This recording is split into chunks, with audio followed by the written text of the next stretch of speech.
My career was a moment in time.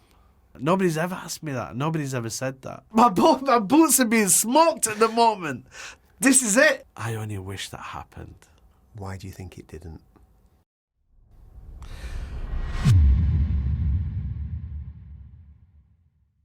I want to take you back to the 1980s, all right? I remember the 80s. What would that British Yemeni young lad raised in Sheffield that walked into the Winker Bank, what would he say if you were to tell him then that they were going to make a film out of his life? We'd say, MashaAllah. We'd say, wow, that's amazing. What's it been like, this process, having your life documented and stuck up on the big screen?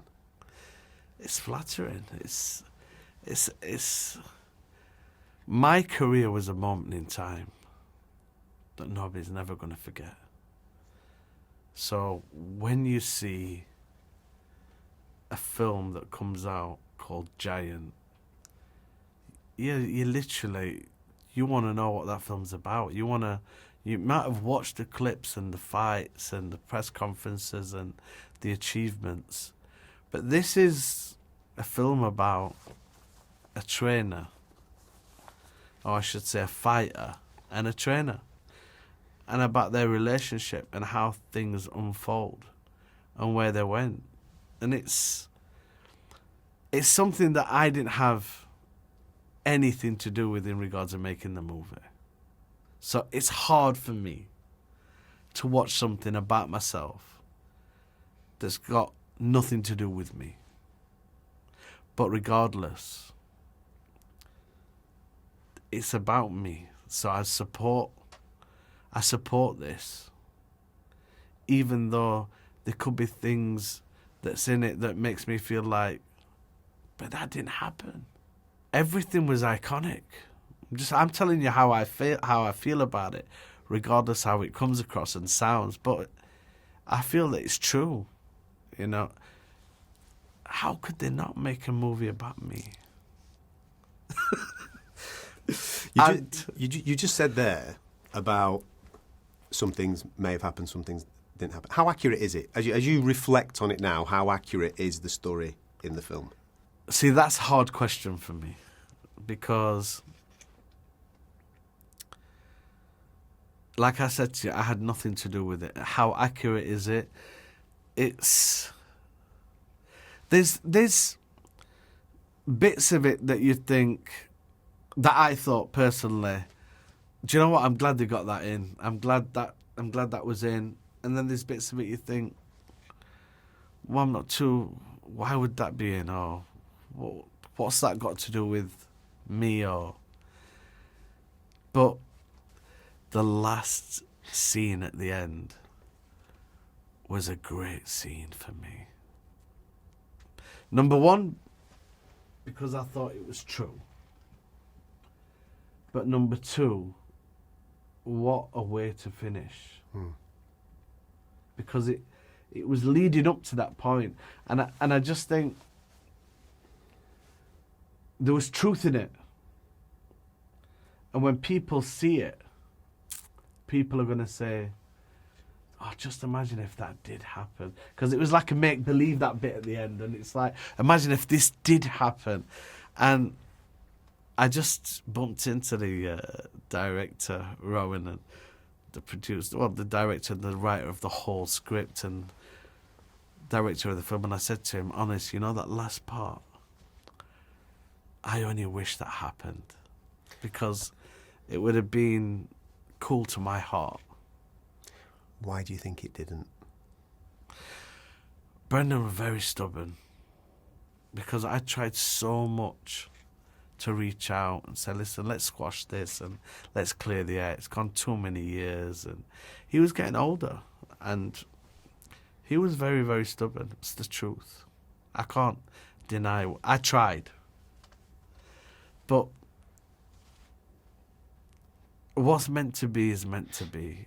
And I take nothing away from him, because without him, how would my career started? How would this little boy been nurtured in a way to learn how to put them fundamentals down of footwork, and that was so important to my style and the way that I fought. And so I give him so much credit. If people was to think that I'm just gonna try tearing him apart, him and his family, or mention bad stuff or say all the bad stuff that happened between us, they're wrong. They're wrong, mate. We had some amazing times. I mean, when you're 23 years old and you've been world champion for about 2 years and you have to go to America and everybody's expecting you to fail, and you're in Madison Square Garden, the whole world's watching. It's global. Go on, Nas, give it me. Give me the smoke line. Give me the Smokey's boots line. Go on, give it me. You took me there. he's saying to me, I'm going to smoke your boots. And I'm thinking to myself, I wonder what he means. But when he hit me, honest, I'm not lying to you when I tell you, I did feel this kind of heat and rumble in the soles of my feet. And I'm thinking, oh, I think this is what he was talking about with smoking me boots. My boots are being smoked at the moment. This is it. But then I had to come out of that mindset and think, you know what? You're getting it. And I mean, 6 knockdowns in 4 rounds. It's wild, isn't it? I mean, it's... Next year we're celebrating 30 years. Does it feel like that? Does it feel 30 years ago? No. Nothing ever feels... Time's a funny thing. It deceives you. I remember being 21 and walking out in Cardiff Arms Park and smashing up Steve Robinson like he was a novice, making him look like a novice. But bless him, no offence, but I had to do my thing. What, in your opinion, because I've got many, but in your opinion, what was your greatest night? I suppose the most... It's really funny because I had so many great nights. Imagine winning a world title at 21 and defending your world title 15 times in a row. So you're going to have some good nights, some great nights. There weren't many, they say, bad days at the office or whatever. That, I would say the most satisfying night, instead of the greatest night, was literally being on the floor 3 times and getting up and knocking Kevin Kelly out in the 4th round, taking him out. Do you want to hear mine? Can I guess? Go on then. Are you gonna say the night where they build it as the full Monty in Sheffield? I know what you're referring to, but no. I'll tell you why I'm going to pick this one. This one had the ring walk. This one had the performance. This one had the level of opponent. It had everything for me. Vianney Bungo. There you go, mate. That's the one it is. If you're coming in on One. that flying carpet, We do it 3 times. We go 1, 2, 3. Then salute. Then salute. that was a performance. Yeah, you love that. That was a performance from everything. Yeah. It had, I mean, coming in the way that you You're came a in. proper boxing fan, aren't you? Yes, I am. You love boxing. And I love boxing. I'll get to the end, the reason why I'm a boxing fan in a moment, mate. But that for me was peak Nas. Absolutely peak Nas. 2000. Yeah. You called time at 28 years of age, right? Was that down to the fire going out, or was it hand injuries? What was the main reason as to why we didn't see you again after 28 years of age? Because for me, there was plenty more to come. This might be surprising to you, and I'm sure it will be. But when I was 23 years old, after winning the world title and defending it, I honestly said at 23, at 28 years old, I won't be boxing. Wow. So I had this age and this mindset that I was going to be a professional for a 10 years straight block. From 1992 to 2002. I didn't know it then from the very beginning, but as I became world champion, as I started hitting guys throughout and started breaking my hands couldn't cope with the power that I generated. That was the truth. So I made my mind up at an early age of 23. I just thought 28, in my eyes, is a good age to call time on an amazing career.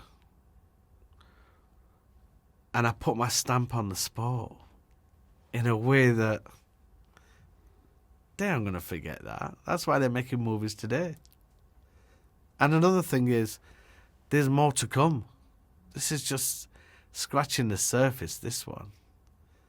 This, you can't tell my story in an hour, 50 minutes. You can scheme past it and No, I think you've got to live through it. I think you've got to have been around it when it was happening. Yeah.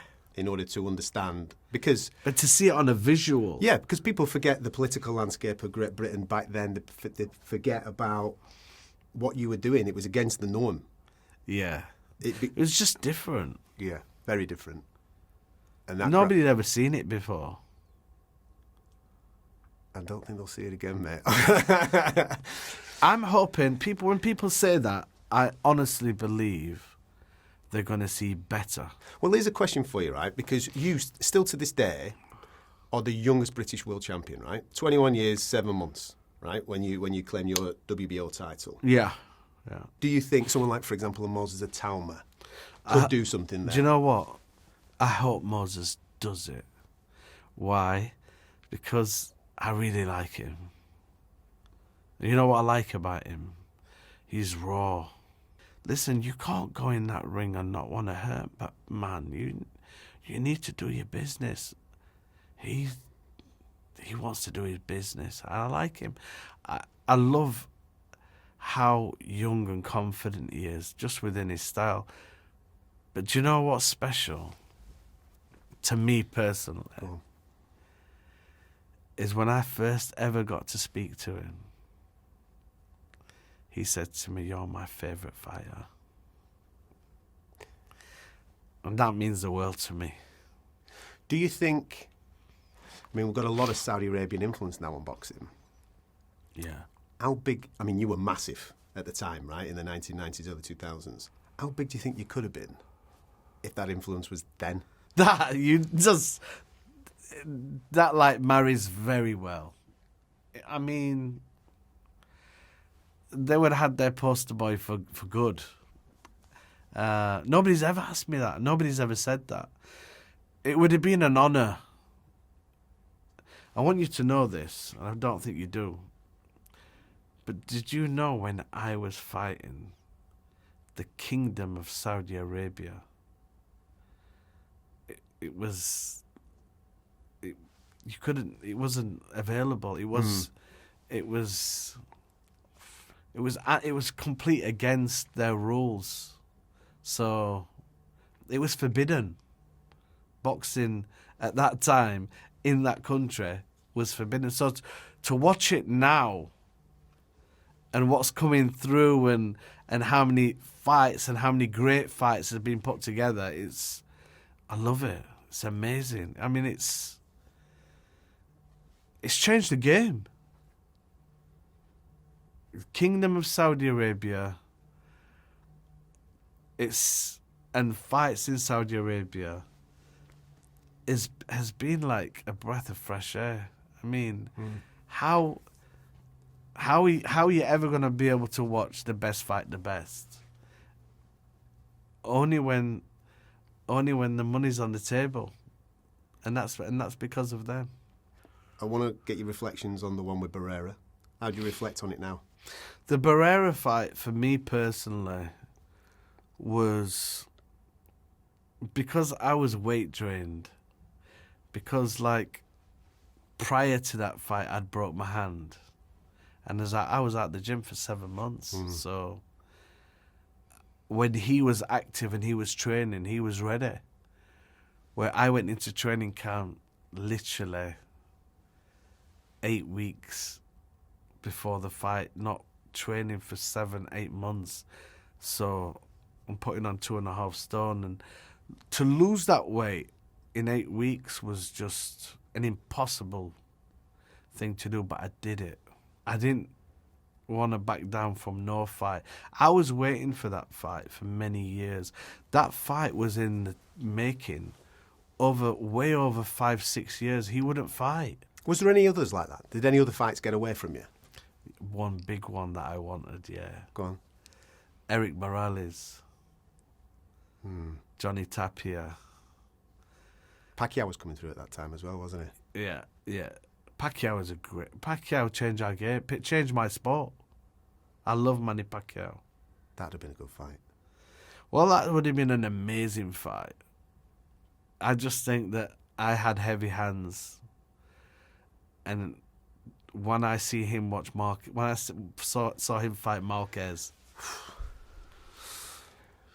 but I seen what he did to Marquez before. But Manny Pacquiao, there's nobody really in my game that can say that, you know, what he did, they've done. His 8 world titles at different weights. It's unheard of. He's on another planet. At the time of your career, they weren't dishing out Ring magazine belts. How much did you get pride-wise from them awarding a Ring magazine belt to you after your career had finished? Yeah. Well, it's unbelievable. I was so happy because that depicts who the number one is.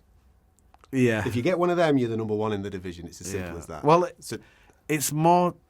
It makes up the fact that if you're the champion of all the belts, you should have one of them, right? Yeah. So. And you got done after the Soto fight because you should have had the WBA. You should have had the WBA. Yeah. So, but when you can get the Ring magazine belt and you're awarded it because everybody knows that you was champion at the time of all the belts, and you was like, whether it's like undisputed or what's that other word they use? Like a lineal champion. Yes. Yeah. But you were the lineal champion. You beat the guys along the way. Yeah. So for them to present me a Ring magazine belt for me was huge. I'm being told to wrap up, so I just want to say this to you. All right. Yeah. You mentioned before about me being a boxing fan. When I was a kid, growing up in the 80s, there's 3 people that connect me to this sport. Mike Tyson captures the imagination, first and foremost. 1,000,000%. Ricky Hatton was the guy that made me put my hand in my pocket and buy some tickets. But the guy that made me fall in love was you, mate. Thank you very much. That means everything to me. Thank you. I love that. I mean, Ricky Hatton, I have to mention first because he's gone now, and it was such a sad, emotional thing to see such a beautiful kid that everybody loved. But he did unbelievably well, and his legacy will live forever too. But I love the fact that you mentioned Mike Tyson, because Mike Tyson in the 80s was just something so special that nobody... It's like he's imprinted on people's minds of how he was and what he did. And Mike Tyson will never, ever... Nobody will ever... You can't it'll never be short for Mike Tyson. It will always be high regard. It will always be one of the greatest fighters that have ever lived. But the fact that you've mentioned me as in falling in love with the sport, it means the world to me and everything in it, because I heard so many people say so much stuff like this. And every day that I go out, there's so many people that, you know, say so many amazing things to me. If I had a camera on my shoulder to capture people's approach and what they say, I'm so proud and I'm so happy that it touched people's lives like that. I love that. People forget what you say, they forget what you do, but they never forget how you make them feel. Thanks, mate. Appreciate it. God bless you. Thank you, buddy.